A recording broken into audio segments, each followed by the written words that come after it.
Hello, this is Nathan Moore, and this is my presentation on long jump and the mechanics of the takeoff, flight, and landing. So the ideal form for long jump is high speed into takeoff, which you're going to get from your approach on the runway. I decided not to go too much into detail on the approach on the runway just because there's a lot of analysis that goes into the actual jump. So you want to be tall and upright when you come into the board. Your penultimate step should be slightly long to lower the hips naturally. Your takeoff step should be shorter and it should be your quickest step. And your plant should be right under your frame and not in front of or behind your body. And then knee drive of opposite leg to plant leg. So if you take off with your right, then your left knee is going to want to drive up. And what you're looking for on your takeoff is triple extension, which is your hip, knee, and ankle. You want all of those joints to be fully extended on takeoff. And you're also looking for opposition arm drive. So that means like if you're taking off on your right leg and your left knee is driving up, then your right arm is going to want to drive up as well. In the air, you're going to want to have your legs meet outstretched and arms meet high and sweeping back. And then in the landing phase, you want your hips and arms to drive forward at the point of the heel contact with the sand, which is called the dig. So here's my qualitative analysis.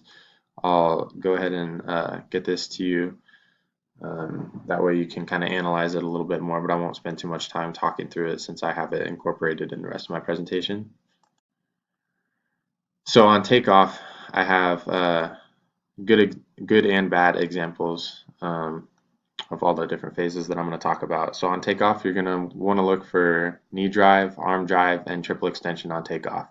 So right here you see you have knee drive, arm drive, and then your triple extension on takeoff is where you're going to want to have your hip, your knee, and your ankle all extended. But then if you look over at the bad side, you'll see that the drive knee is rather low, and then there's arm abduction, which means the arms are moving away from the center of the body, which is wasted motion. And then you see the leg is not fully extended in the hip, knee, or ankle. So you're missing out on all those triple extensions there. So then in the flight mode, you're looking for matching arms and legs, preparing for simultaneous extension. So at this point, you've kind of reached the apex of the jump or a little bit past it. And what you're looking for is fluid motion at the same time bilaterally. So the legs should be together and the arms should be together in preparation for extension of both of those. And then if you look over at the bad side, you'll see irregular arms and legs, not symmetrical, which is going to create side-to-side rotation into the landing, which is going to be inefficient, and it's just wasted motion. You want to try and keep everything like in the front direction, so you don't want anything wasted in side-to-side motion. For your landing, you're going to look for good arm and leg extension, which is going to help you get further into the pit. That's pretty simple here. There's a dig involved in which as soon as my heels touch the ground here, I'm going to want to thrust my hips forward, because if I continue exactly like this, then my feet are going to land here, but then my butt's going to land somewhere back here, so I'm going to have a shorter mark. So ideally what you want to do is as soon as your heels touch the sand, you want to dig them into the sand and thrust your hips up to meet your heels. That way your mark is where your heels land, not where your butt lands. So if you look over at the bad side, you'll see no arm and leg extension, and he's going to lose feet by standing up. So his center of mass is still way up here, but he's landing here. You want your center of mass to be where you get marked from. So anatomical analysis of takeoff, this is a little bit more in-depth into some of the stuff that was in that Excel sheet. So on your takeoff leg, you're looking for triple extension, which is going to be accommodated by the glute, quad, and gastroc muscles, all in the leg there. And then on your drive leg, Your hip flexors and quads are going to facilitate that knee drive. And then arm drive, you're looking at your deltoid and pectoralis minor for that driving arm. Whoops. And then probably the most force that you're going to experience in long jump is your takeoff leg. Because, I mean, ideally we want an equal and opposite reaction. So the harder I hit the ground, the more force I produce going into the ground, the more force I'm going to have lifting me up. So analysis of the flight. So the hang is accommodated by shoulder extension and hip extension and knee flexion. And so there's a couple different ways that you can do the flight. This is called the hang. This is what I typically do. And then your delts, your rotator cuff as well, and then hamstrings and glutes are the most active muscle groups at play here. And so what your hang does for you is it allows for a snap into extension. So my arms, my legs here are going to snap forward, which is going to rapidly accelerate my center of mass forward, which is what we're going to look for if we want a longer distance. So the landing is core strength is really important for your landing. So if you can't hold your legs out in front of you, then you're not going to be able to get a good mark, because then you're going to see kind of like what Nate's was, where his legs were just kind of hanging down. So core is super important, and then also your hamstrings and your glutes are important for the dig phase. Like I said, where your heels are coming in contact with the sand, and then you're kind of thrusting your hips forward to meet your heels. So this is another one where impact, like compressive force, is at play. So the impact can be really hard if you don't roll out or bail, which what that does is it helps to elongate the moment of impact.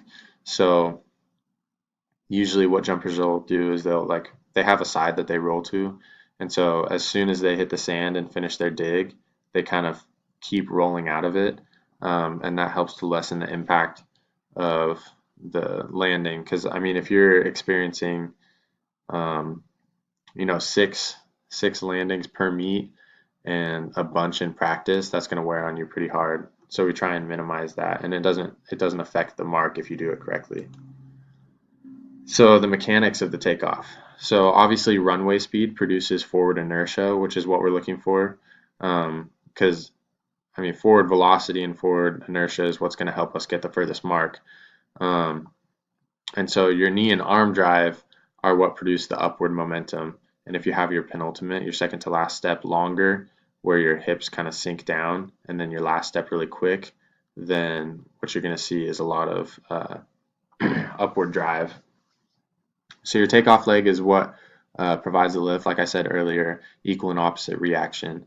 So the harder I hit the ground, in theory, the higher it's going to push me up. So what you're looking for on takeoff is about a 45-degree angle. So when your foot comes in contact with the board, it was a lot easier to not try and find a board and try and hit the board. So I just went from the end of the runway here. But if there's a board right here, then as soon as my foot comes in contact with it, I'm going to want my body to be right above it. But then this takeoff, I want triple extension here, and my speed's going to carry me through. So when I leave the runway, ideally I'm going to have about a 45-degree angle here on takeoff. And like I said earlier, there's a lot of compressive force on takeoff. And that's why it's really important that you're active on your takeoff, because if you just went straight up, then that would be a ton more compressive force. But one of the mental cues that jumpers hear a lot is run off of the board. And so if you're really focused on just stomping on the board, you're probably not going to get a lot out of the jump. But if you think of it as running off the board, usually you're going to see a better result. So the mechanics of the flight are pretty simple. What you want to make sure you do is minimize your sagittal movement or your side-to-side movement to conserve forward momentum. So if you have your extremities kind of going out to the side too much, like we saw in Nate's takeoff, then you're going to kind of confuse your center of mass, so to speak. And so we want to look for the most efficient body movements that's going to make my center of mass go directly forward. Any side to side or backwards is obviously going to affect the mark. And so then, like I said earlier, you're going to want to whip your arms and legs out in front of you pretty quickly, and that's going to kind of boost your center of mass forward. And this is where we experience a point of backward acceleration or slowing down, and that's only due to wind resistance. Obviously, that's not the biggest factor. The biggest factor is gravity. That's eventually going to bring you back down to the sand. But this is the point we've been building speed all the way through the takeoff, and then takeoff should be your fastest point as far as straight up velocity. And then in the air, you're going to see yourself start to slow down just a little bit. And so the mechanics of the landing are basically to cheat your center of mass, similar to how a high jumper's center of mass is below the bar, even though their body is above it. So right here, you see I have extension of both my arms and legs, and then as soon as my heels come in contact with the ground, so my center of mass actually is back here, but ideally when I land, I want it to be up here. So I'm going to dig with my heels, dig down with my heels, and dig my butt towards my heels, and that's going to allow for me to use the sand to get my body the rest of the way to my heels. And then, like I said earlier, I'm going to bail out of that jump after I land, which is going to elongate the moment of impact by rolling out, and that's going to minimize the compressive force on my body.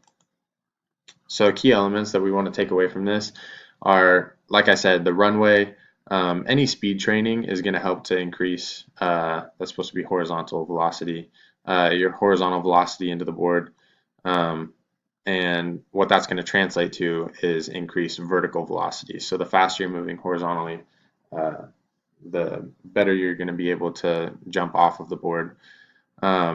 So any speed training really is going to help you on your runway. There isn't too much. I mean, once you get to the collegiate level, there's some cues that you're going to want to work with on your runway, different phases of the runway. But ultimately, what you're looking for is just top speed going into the board. And then on your takeoff, some drills that you can work on are pop-ups. And so a good way to describe this to someone who's never jumped in like long jump, but who's done something like basketball, is it's just like a layup. So if you're going in for a layup, you drive your knee. Well, that really helps people to think about holding their knee, because the tendency is as soon as you jump, you want to kick your legs out right in front of you because you think, oh, I'm going to get my legs out further in the sand. But reality, you're going to want to pop up as much as you can because you already have that horizontal velocity going into the board. You really want to drive your knee to get that upward lift. And so pop-ups are a great way to facilitate that and practice that. So in your flight, a good way to practice your flight is broad jumps, and that's where you're going to work on a quick snap into extension. And obviously, you're going to have less time in the air if it's just a standing jump into the sand versus a full speed runway where you're going to have full pop and everything, and you're going to be in the air for a while. You're going to have a lot more time to think about that snap. But to facilitate just the action, that snapping action of getting everything out in front of you as quickly as possible, broad jumps are a great way to facilitate that and to help you work towards that. On your landing, one thing that you can work on is hanging landings. So if you have a bar, you can hang from the bar and work on holding your extension. That's one of the hardest things that people don't really think about. So if you think about a long jump, it happens pretty quickly. So you don't think that your legs are going to play that much of a factor. Your core strength necessarily isn't going to play that much of a factor into how well you can keep your legs up. But really it is a huge part of it. And so if you work on your hanging landings, just getting your legs out in front of you, that's going to help a lot. And then also doing chair landings. So this is one of the funniest looking drills that you can do, but it's pretty simple. You just get a folding chair, you put it in the sand, and you kind of sit on the edge of it, and then you're gonna make an imaginary jump and get your legs out in front of you like you're extending everything, and then you're just gonna kind of let your legs fall, let your heels fall to the sand, and as soon as they touch the sand, you practice your dig motion. So what you're gonna do is just gonna pull your butt off of the chair to your heels, and that really helps to visualize what the dig is supposed to look like, and it helps your body proprioceptively figure out how it feels to dig from that position